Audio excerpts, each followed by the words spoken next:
In late 2016, an embassy staffer stationed in Havana, Cuba, was struck with an inexplicable condition. They reported hearing high-pitched mechanical screeching noises, sounds that went unheard by those nearby.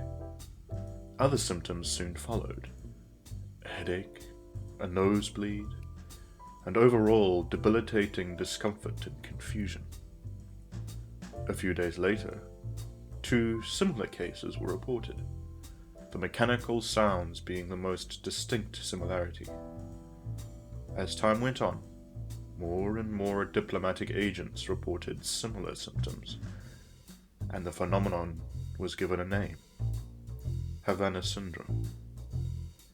By the end of 2018, dozens of agents had been the victim of this curious condition, some even with noted brain damage, with ongoing investigations stating no real solid evidence regarding what caused these incidents, each possible explanation often invoking far more questions than answers.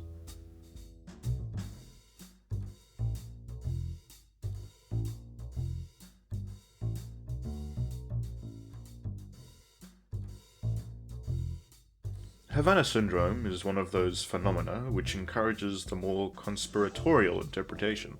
Firstly, there's the inherent strangeness of the reported symptom, which would not be out of place in a sci-fi dystopia.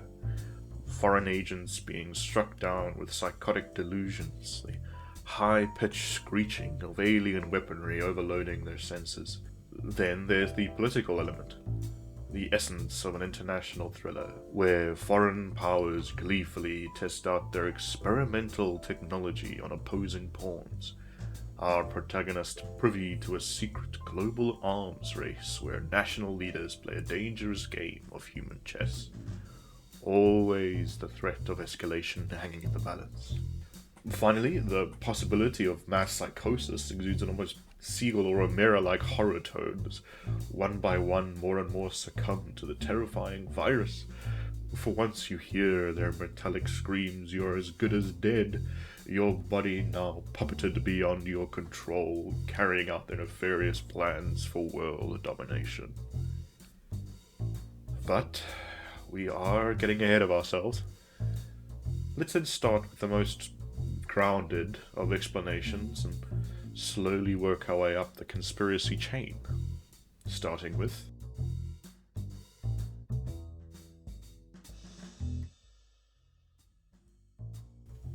I have grouped these 2 explanations together because they involve unintentional causes and would most likely be the least controversial outcomes.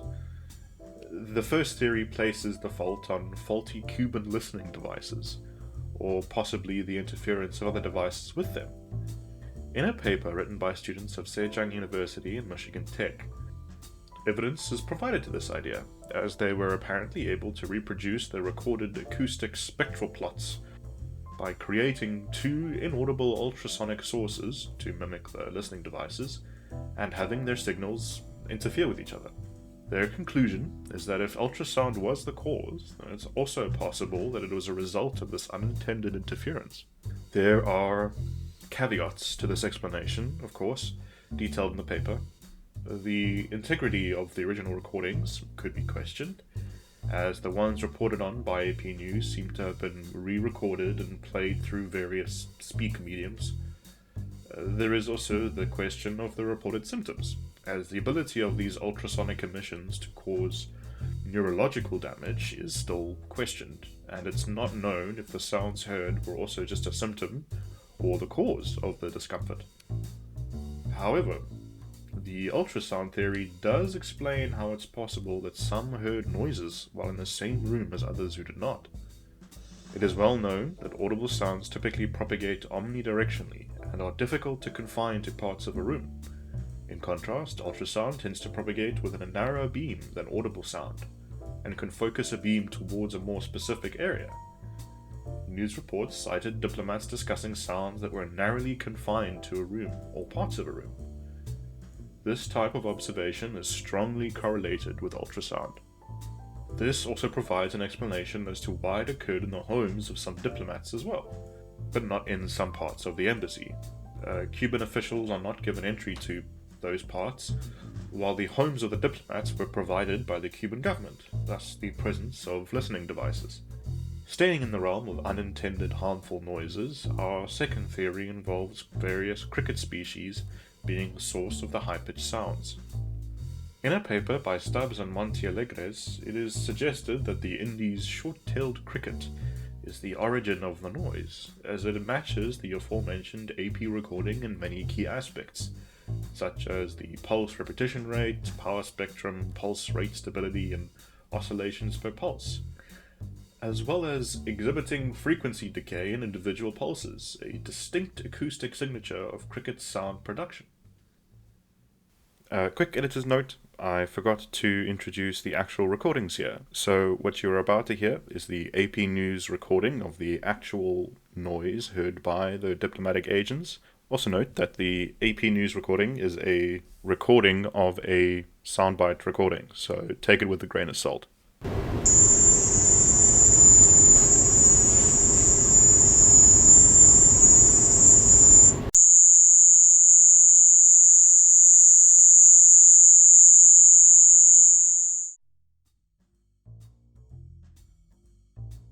They quote these various aspects as evidence that the sound has a natural source, as well as the fact that the first individual to believe the sound was associated with health issues reported that the sound stopped abruptly when he opened the front door.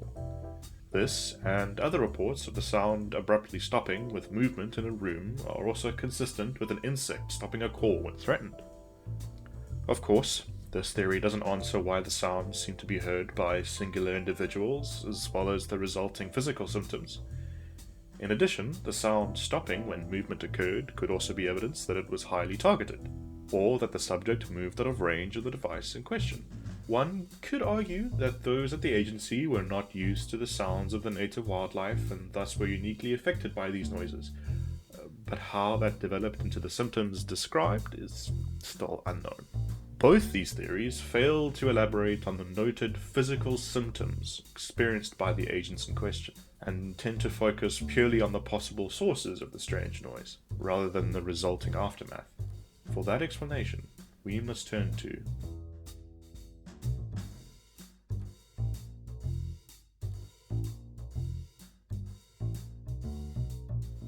Despite reports into the incident concluding that a wholly psychogenic or psychosomatic cause was unlikely, some experts such as Dr. Robert Bartholomew disagree. He argues that it was dismissed far too early by investigators, and presents a couple reasons why. Many of the symptoms reported by the affected, such as fatigue, headaches, memory and concentration difficulties, dizziness and partial hearing loss, are common in psychogenic literature. There are also listed cases that involved hearing strange sounds or impairment of hearing function. While a mass psychosis theory cannot account for the mild brain damage that was reported in the subject, he contends that an acoustic attack cannot account for this either. He notes that the spread of the reported symptoms matches the spread of the psychogenic illness, i.e. a small group of individuals in close proximity under stress and then spreading once everyone was told to be on alert for the specific symptoms, etc. Finally, the reported white matter tract changes in the brains of the afflicted are common in many conditions, including depression, which could add legitimacy to the above theory. The National Academy's committee, however, said that there was not enough evidence to conclude that mass psychogenic illness was the sole cause, and that we can't fall back onto this explanation just because there's no definitive alternative. But they did leave open the possibility that it played at least part of a role in the propagation of the symptoms, if not their cause in the first place. So, about as non-committal as one would expect. Other articles have claimed that the committees responsible for investigating the incident were clouded in their judgment, aiming to prove the microwave or ultrasound hypothesis over all others. To this theory's credit, the way that the psychogenic theory was brought up in the testimony to the Senate Foreign Relations Committee, using the term mass hysteria, and committee chair Marco Rubio introducing the topic, asking if it were possible that a bunch of people were just being hypochondriacs and making it up. That does seem to indicate that no one involved was entertaining the idea from the very start.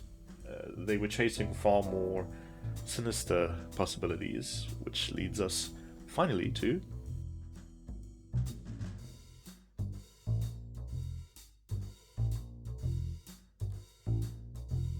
naturally, hearing that scores of US and Canadian agents were affected by a mysterious condition in Cuban territory, one could be forgiven thinking that you had been transported back into the height of Cold War tensions. And indeed, the response to the incident from the Trump administration at the time was to reduce the embassy to a skeleton staff and name Cuba at least partially responsible. The Cuban foreign minister, on the other hand, accused the US of lying about the incident and denied any Cuban involvement. The Cuban government also conducted its own investigation, stating that nothing they found could be linked to the stated symptoms. But that's to be expected. The initial US investigation into the incident was botched, with a declassified 2018 State Department report detailing that it was marred by chaos, disorganization, and excessive secrecy. Not too surprising, considering the possible controversial findings of the investigation. Subsequent reports detailed the main issue was the lack of coordination between the CIA, FBI, CDC, and State Department. One can imagine the paperwork involved, trying to maintain secrecy while involving all the required parties, and with additional antagonism between state and federal entities regarding which of the above theories to pursue in earnest, managing to stymie any real progress. The real problem was that the Havana incident was no longer confined to just Havana. In early 2018, diplomatic agents in Guangzhou, China, began to report similar symptoms, and an agent in Uzbekistan back in September of the previous year had also complained, but their report had been discounted. Secretary of State Mike Pompeo confirmed in 2018 that these agents had experienced something very similar to and entirely consistent with those experienced in Cuba. There have been reported cases on US soil too. A White House official was struck whilst walking her dog, and in 2020 an individual reported experiencing similar symptoms near the south side of the White House. If this was a political attack, what is the evidence for Cuban and subsequently Russian involvement? Well, Russia has a history with pointing microwave beams at foreign embassies. One well-known example is the Moscow signal, a microwave beam hundreds of times over Soviet safety standards that was detected at the US Embassy in Moscow between 1953 and 1976. Not to mention, the Havana incident occurred during heightened tensions between the US and Russia following accusations of Russian hacking and/or collusion in the 2016 election and beyond. An article by Julie Ioffe, I think I'm saying that right, published in GQ in 2020, argues the most compelling evidence was obtained by the tracking of mobile phones suspected to be in possession of FSB agents, which often located them nearby during reported incidents in Poland, Georgia, Australia, and Taiwan. In 2 incidents, the phones were located in the same hotel as the agents who were afflicted.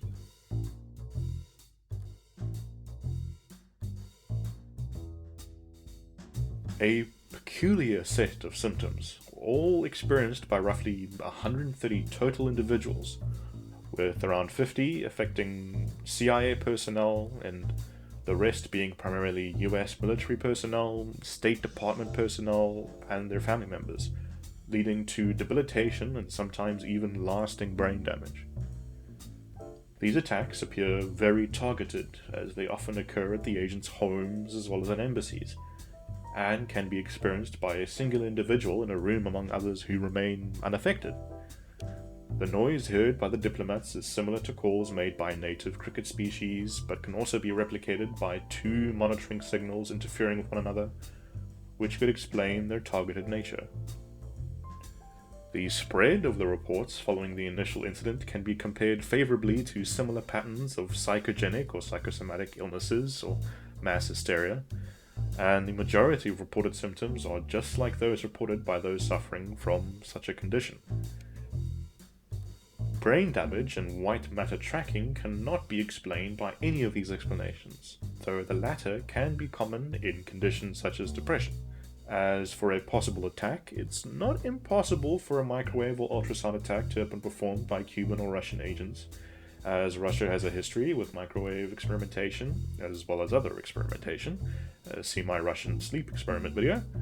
And it's also been reported that there's circumstantial evidence based on cell phone tracking that would place Russian agents nearby to affected individuals at the time of the attacks.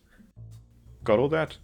There's also the fact that the initial investigations into the occurrence in Havana was botched or hindered. All involved governments have ongoing investigations, with the incumbent Biden administration still pursuing a possible Russian attack. It seems the various entities involved are either tied down in too much political red tape to come to any thorough conclusion, or intent on a conclusion never being reached in the first place. Unlike some mysteries, this one is still unfolding, and we may yet discover a smoking microwave gun to put all this speculation to rest.